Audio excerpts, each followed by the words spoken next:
Well, opposition protesters in Venezuela are gearing up for a new wave of demonstrations on Saturday after nearly 2 weeks of unrest. 8 people have been killed in the protests over food and fuel shortages, as well as rising crime. On Friday, the president Nicolas Maduro called for calm across the country.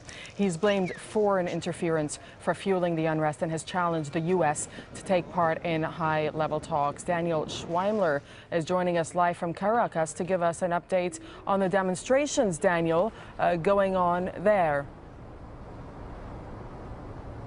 Well, these demonstrations are due to start in the next hour or two. As you say, demonstrations called by the opposition, many of them in support of the jailed opposition leader Leopoldo Lopez. There's also going to be demonstrations called by the government, by women in support of the government at various points around Venezuela.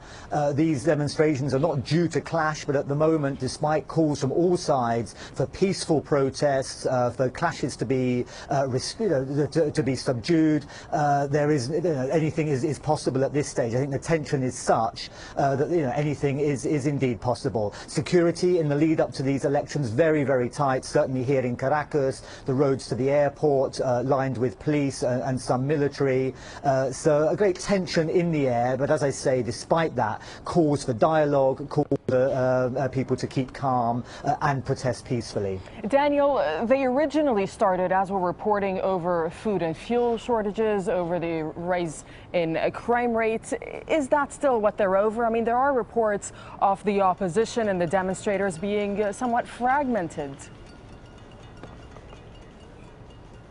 I think that's certainly the case. I mean, the fragmentation in the opposition movement, I think something to do with the approach to the government, the anti-government protests. Leopoldo Lopez's supporters tend to be a little bit more vociferous, perhaps a little more violent. Enrique Capriles is calling for a much calmer, more moderate stance for dialogue with the government. So some divisions and the kind of approach to negotiations with the government. There have been still also talks or reports of food shortages, isolated incidents of violence around the country, somebody in the government talking about restricting the delivery of petrol, for instance, to some opposition areas.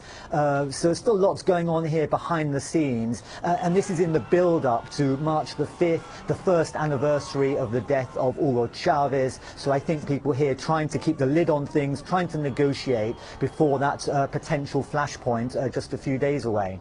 All right, Daniel, thank you. Daniel Schweimler reporting from Caracas in Venezuela.